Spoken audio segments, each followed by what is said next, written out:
عبداللہ ابن مبارک رحمت اللہ علیہ فرماتے ہیں میں حج سے آ رہا تھا، ملک شام کی طرف جا رہا تھا، بیچ میں ریگستان کا علاقہ ہے، میں نے وہاں ایک بڑھیا کو دیکھا تو میرے دل میں یہ بات آئی لقودق صحرا کے اندر بڑھیا تنے تنہا کیا کر رہی ہے؟ تو میں نے کہا السلام علیکم، تو اس نے قرآن سے جواب دیا سلام قولا من رب الرحیم۔ میں نے پوچھا مائی اس لقودق صحرا میں تو تنے تنہا کیا کر رہی ہے؟ وہ قرآن سے کہہ رہی ہے من یضلل اللہ فلا ہادی لہ، اللہ جسے دھکا دے دے اسے سنبھالنے والا کوئی نہیں۔ میں سمجھ گیا یہ اپنے قافلے سے بچھڑی ہوئی ہے۔ میں نے کہا کتنے دن ہو گئے؟ وہ قرآن سے کہہ رہی ہے ثلاث لیال سویہ، 3 راتیں ہو گئی میں قافلے سے بچھڑ چکی ہوں۔ میں نے کہا تیرے پاس پانی تو ہے نہیں، وضو بنانا ہے تو کیسے وضو بناتی ہے؟ وہ قرآن سے کہہ رہی ہے فَإِن لَمْ تَجِدُوا مَاءً فَتَيَمَّمُوا صَعِيدًا طَيِّبًا، پانی نہ ہو پاک مٹی سے تیمم کر کے نماز پڑھو۔ میں سمجھ گیا تیمم کر کے نماز پڑھ رہی ہے۔ میں نے کہا تو 3 دن سے بھوکی ہوگی، تیرے پاس دانا روٹی تو ہے نہیں، میرے پاس روٹی ہے تجھے پیش کروں؟ تو وہ کہنے لگی ثُمَّ أَتِمُّوا الصِّيَامَ إِلَى اللَّيْلِ۔ میں سمجھ گیا یہ تو روزے سے ہے۔ میں نے کہا سفر میں بھی روزہ؟ سفر میں بھی روزہ؟ کہا فَمَن تَطَوَّعَ خَيْرًا فَهُوَ خَيْرٌ لَهُ، نفلی روزہ ہے۔ میں نے کہا سفر میں تو فرض روزہ چھوڑنے کی اجازت ہے، تو نفل روزہ رکھے ہوئے؟ وہ قرآن سے کہہ رہی ہے وَأَن تَصُومُوا خَيْرٌ لَكُمْ إِن كُنتُمْ تَعْلَمُونَ، اگر تمہیں روزے کی جزا معلوم ہو جائے تو تم سفر میں روزہ رکھنا شروع کر دو۔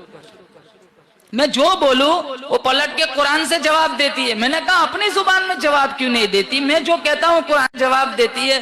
اس نے ایک ایسا خوبصورت اتنی خوبصورت آیت پڑھی، اگر میں آج سوچوں ہمارے گھروں کا حال دیکھو تو ہمیں اتنی شرم آئے کہ ہمارا وجود شرمندگی میں ڈوب جائے۔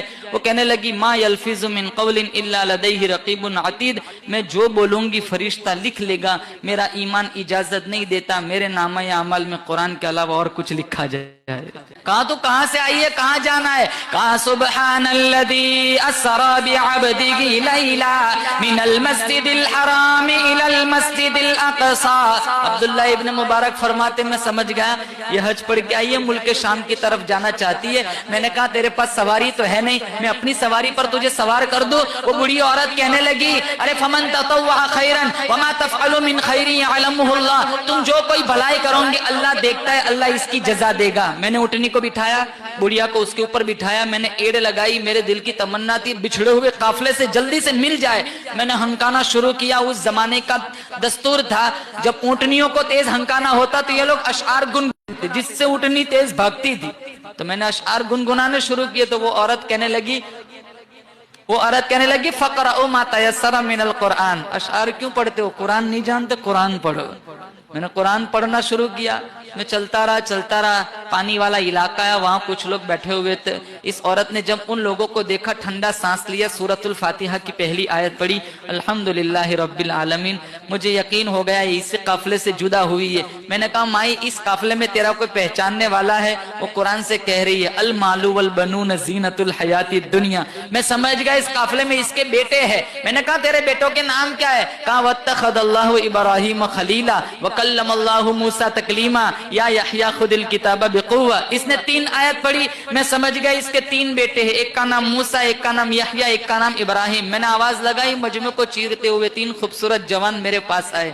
میں کچھ کہوں اس سے پہلے بڑھیا کہنے لگی فبعثوا احدکم بورقکم ہذہ الی المدینہ، پیسہ اٹھاؤ بازار جاؤ ناشتہ لے آؤ۔ ایک گیا بازار سے ناشتہ لایا، میرے سامنے پیش کیا، بڑھیا مجھے کہنے لگی کلوا واشربوا ہنیئا بما اسلفتم من ایام خالیہ، پڑھو یہ کھاؤ اب تک جتنے احسان کی اس کی جزا ہے۔ میں نے کہا میں نہیں کھاتا۔ کہا کیوں؟ کہا پہلے تمہاری ماں کا قصہ سناؤ، 4 گھنٹے اس کے ساتھ ہو گئے، قرآن کے علاوہ کچھ بولتی نہیں۔ کہا آپ 4 گھنٹے میں تھک گئے، آج 40 سال ہو گئے میری ماں نے قرآن کے علاوہ کوئی بات ہی نہیں کی۔